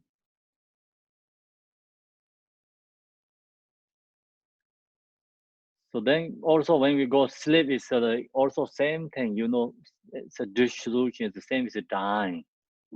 all these elements is dissolving together and going into the sleep, deep sleep is like all the same is like dying processing. When you're waking up, it's the same is the like we are birth processing again. Yeah. Similar like that. Thank you. Yeah, when you wake up, so that time is like many meditators recognize this subtle level dharmakaya, like we say, like nature is arise first. Then that is like very short moment is going to the doula state. We don't recognize nature mind when you wake up. That means like we don't have enough practice. So when you wake up, you really subtle level. See, this dharmakaya is arise every day. Nature minds arise subtle level. So you recognize that you have 100% chance to liberate in the pardo.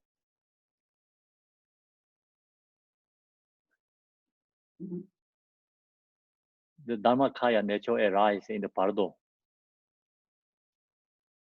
So when we wake up, morning section is very short, I think. Also we have a more dualistic thoughts. That's why very hard to recognize. Pardo is like more, I think, this is my guess, because I don't have experience. I think Pardo is more kind of like longer than that. And our consciousness is more sharper than this. That's why if someone introduced in the Pardo, hearing liberations or something, they have a chance to recognize. So next way we go through this Pardo teaching, hearing liberations. When we die, someone read this Pardo, hearing liberations. So that helps for recognize the natural mind when they're in the wake up in the Pardo.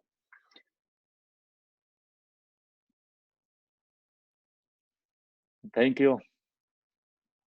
I have a question. Okay, so then, yes. I'm trying to figure out how I got here. That's the one word that you mentioned was connection. Okay, so is a connection a result of karma, or is it a result, or is it purely an accident? Wow. Could be connections. The accident is some, not our what does everything is not karma, but some is can be accident. But connect with the dharma is not accident. It's that's the reason, especially when we talk about this high level teaching emptiness, the laws, the previous like this, the realizer teachers say without the connections, previous life is not possible to get into these teachings. That means like have connections. So usually we does worldly things, many things can be accident. We don't have to say everything is a karma. So karma also, some is like, okay, we did something previous life, that karma is happening this life. But some is like we accidentally create a good karma or bad karma. We are creator. So then that is like take to the future, right? Not everything is rely on the previous what we did. So many things accident because we're doing good things or bad things. Then that also we create in karma. Otherwise, everything is a previous life. Then we cannot create anything good or bad. Ah, okay. So we are creator means like, of course, some is rely on previous life karma, but some is like we creating this time, like accidentally happening, like good things, bad things, So why is it the better things like we're going to create? Because the reason is we like usually we say unfortunately, like we don't have good karma, the karma, not enough accumulation merit. Then that reason create like accidentally non-virtuous karma. We can say unfortunately, right? So fortunately, some people has like create, they have a good accumulation merit. that person suddenly, accidentally they get good karma create. So that is dependent, also followed by this accumulation merit. So that's the reason we say we have to create accumulation merit. It means you create accumulation merit, then that's, like accidentally get good opportunities, create good karma. And who don't have accumulation, not enough, then they're into the, naturally or accidentally into the, the non-virtuous, create non-virtuous deeds.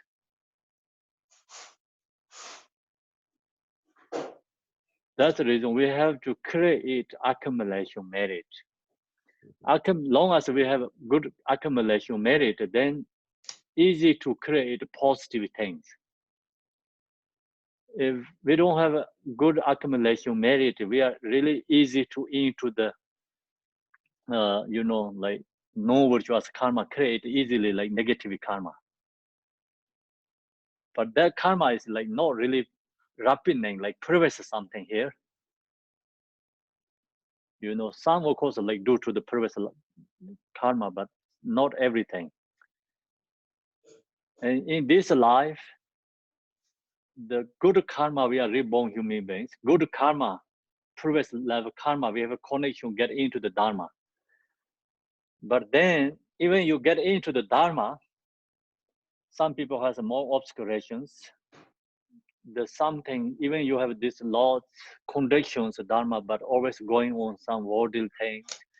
And also, even you wanted to do good things, like become stuck in the really hard difficulty, like accidentally get into the, the negative, how to say, negative situations.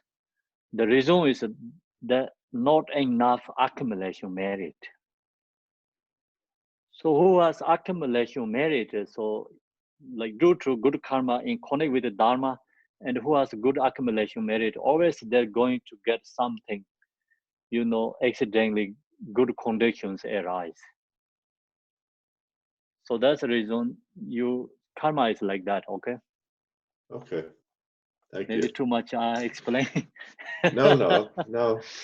You said it a lot of different ways, but same message. Thank you. Yes, yeah, I said different ways, like same thing. Yeah. And so this one is like, see, our mind can be either way. So we have only one mind. That mind is like can project nirvana or can project samsara. So that's the reason our mind is the same as wish fulfilling giver. Okay, so we finish this quote, and today we leave here. And then tomorrow we're going back to the Tara prayer, the third lane read. So we're going to the next one. So we finish here and it's going to chant the supplication Tara prayer together. Can I ask a question about the schedule on Saturday? Because the website just has the morning open silent meditation Yes. listed from 9 to 9:45, but I'm not really clear on the teaching times on Saturday. Then 10 to 12 is a practicing and the teaching, and 3 to 5, like that. Okay. Saturday, Sunday, both the same. Oh, Saturday and Sunday. Okay. Okay. There are 2 pages, Dana. There's the Tara retreat. So then that's on there in terms of 10 to 12 and 3 to 5. And then the daily practice is 9 to 9:45 on Saturday and Sunday. Okay. Mm-hmm. I hope that helps. Khenpo. No, that's great. Thank you. Khenpo. Yes. Are we going to do Mahakala? You said we were going to do that in the afternoon. Yes. Oh, okay. Go to the page 62, this book, and going to chant the supplication first. Supplication Tara first.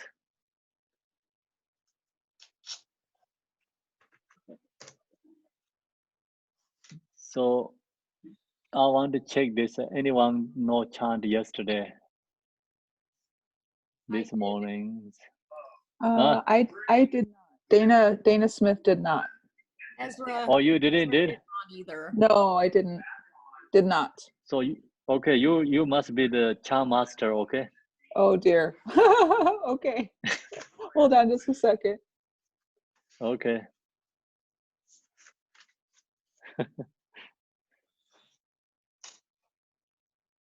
Good thing we found the chant master.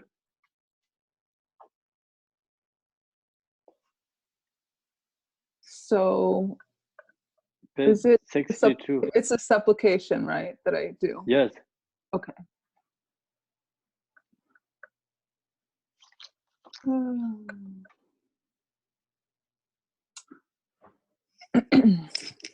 In the unborn Dharma Dhatu abides the Reverend Mother, the deity Tara.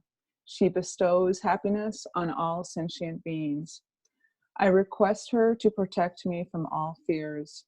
Through not understanding oneself as Dharmakaya, one's mind is overpowered by the kleshas. Our mothers, sentient beings, wander in samsara. Please protect them, Deity Mother. If the meaning of Dharma is not born in one's heart, one just follows the words of conventional meaning. Some are deceived by dogma. Please protect them, Perfect Mother. It is difficult to realize one's mind. Some realize but do not practice. Their minds wander to the worldly activities. Please protect them, Deity Mother of Recollection. Non-dual wisdom is a self-born mind. No matter what they do, some are bound by the habits of grasping as duality. Please protect them, Deity of non-dual wisdom. Although some abide in the perfect meaning, they don't realize the interdependence of cause and effect. They are ignorant of the meaning of objects of knowledge. Please protect them, omniscient Deity Mother. The nature of space is free from boundaries. Nothing is different from that. Still, practitioners and disciples don't realize this. Please protect them, Perfect Buddha Mother. Thank you. So now we're going to chant the Mahakala and the Achi together.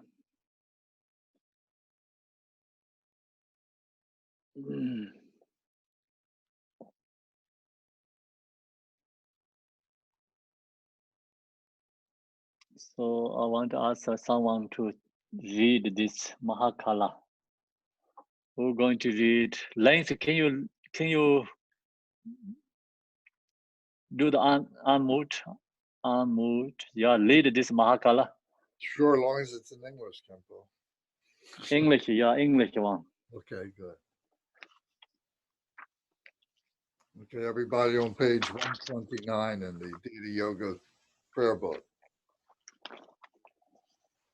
The secret supplication. Ho, please consider me.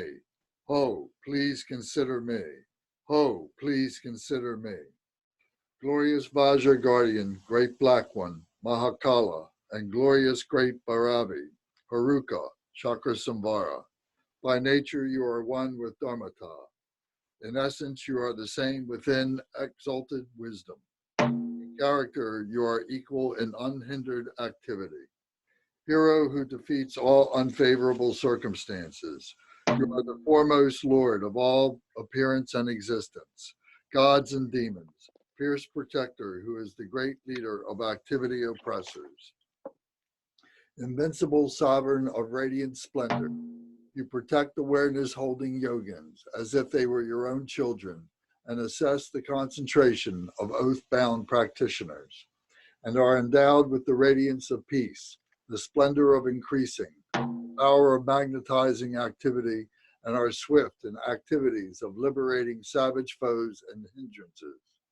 Your mighty skill to protect the teachings is superb, powerful Lord Dragshel Judson. Please, great war god of yogins, please think of me. Abiding on the sacred ground of Vajraharuka's enlightened body, speech, and mind, I, a yogin, engage in practice to attain unsurpassed enlightenment. Act so as to conquer obstacles to the path of supreme bliss and the dread of the four Maras. Please cause me to encounter the Samadhi escort that will guide me on the true path. Thus, until I attain enlightenment, help me not to walk on perverted paths with body, speech, and mind, but cause my mind to turn towards freedom and enlightenment. May all unfavorable circumstances in this world be vanquished. May perfect auspiciousness and goodness pervade and increase. May gods, demons, and men be overpowered, and at all times and in every circumstance, may enlightened activities be accomplished according to my supplications. As you are the glory and the guardian of all beings, please perform activities to grant supreme and common cities, unobstructedly and effortlessly. May I vanquish all unfavorable circumstances, the enemies and hindrances with perverted views and the like, and may perfect auspiciousness and goodness pervade and prevail. Ma Shri, by the power of compassion and previous aspirations, Achi Choki Droma, arise from the basic space of phenomena and look upon us from the expanse of exalted wisdom. Miraculously descend upon this activity mandala. Mother Achi, daughter of Nanam, powerful lady Dharma Tara, wisdom Tara, Samaya Tara, magnetizing goddess, flesh-eating karma Dakini, noble lady Tashi Saringma, Mio Lapsangma, Tekar Jo Sangma, Tingi Xiao Sangma, and Chopen Jui Sangma, protectors of the lineage forefathers, protectors of frightening hermitages, protectors with Samaya who pledged to protect the teachings of the Kaju lineage. Your affluent wisdom never fades. Your compassion never withholds. Your blessings are close and your power unobstructed. All of you, bless us yogins in our retinue with your enlightened body. Bless us with your enlightened speech. Bless us with your enlightened mind. Bless us with your enlightened qualities. Bless us with your enlightened activities. Act so as to conquer adverse circumstances and the dread of the four Maras. Please cause me to encounter the Samadhi escort that will guide me on the true path. Thus, until I attain enlightenment, help me not to walk on perverted paths with body, speech, and mind, but cause my mind to turn towards freedom and enlightenment. May all unfavorable circumstances in this world be vanquished. May perfect auspiciousness and goodness pervade and increase. May gods, demons, and men be overpowered, and at all times and in every circumstance, may enlightened activities be accomplished according to my supplications. As you are the glory and the guardian of all beings, please perform activities to grant supreme and common cities, unobstructedly and effortlessly. May I vanquish all unfavorable circumstances, the enemies and hindrances with perverted views and the like, and may perfect auspiciousness and goodness pervade and prevail. Saya, Saya, Siddhi, Siddhi.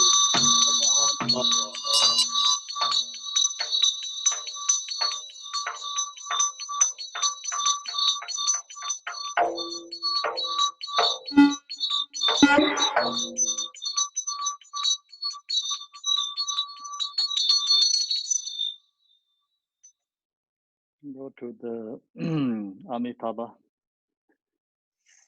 70, I think. Lubuka is there? Lubuka?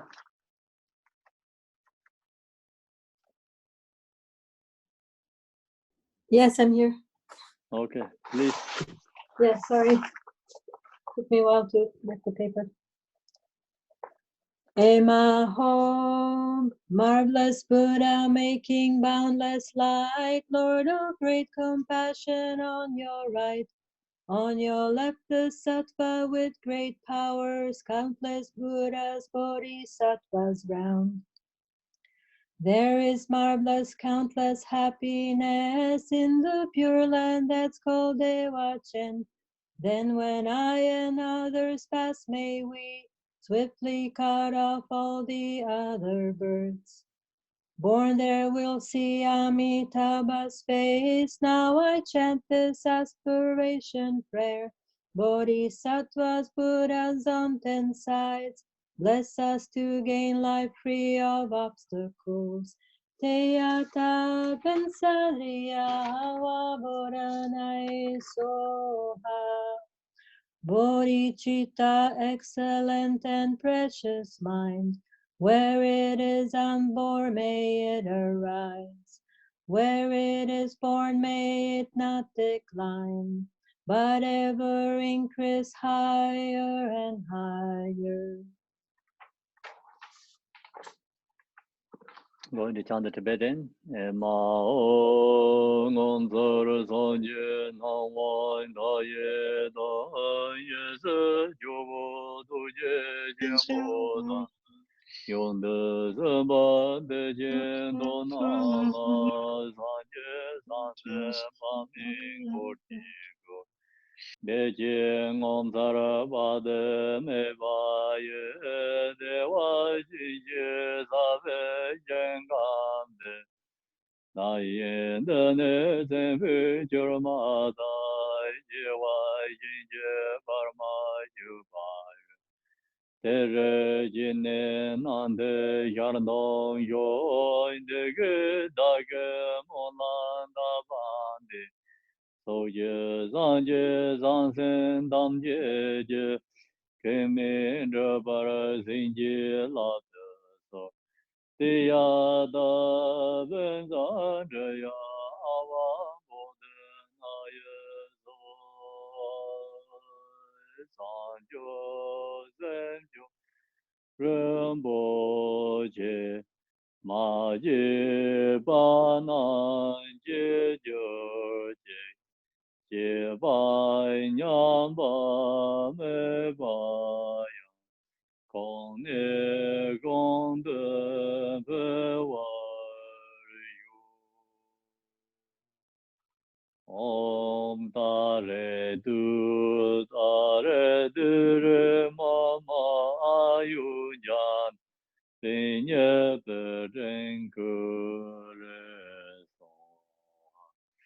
Om da re du re ma ma yu nyan, bin ye be ren ge re song. Om da re du re ma ma yu nyan, bin ye be ren ge re song. Om da re du re ma ma yu nyan, bin ye be ren ge re song. Om da re du re ma ma yu nyan, bin ye be ren ge re song.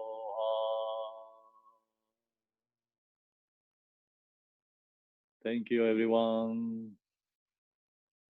Thank you, Khenpo. Thank you, Khenpo. Thanks. Thank you, Khenpo. We'll finish it today, so see you tomorrow. See you. Yes. Yeah, tomorrow, 9 o'clock.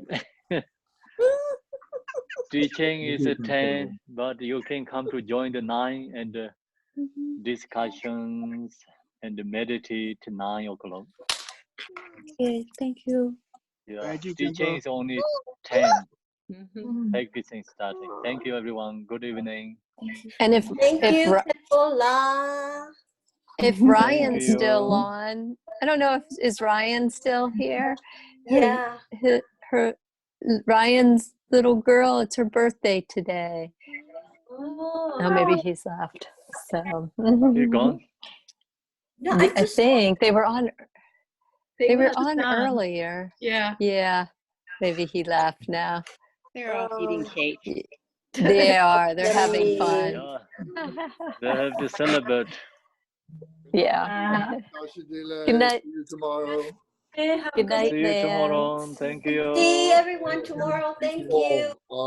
Thank you. Bye.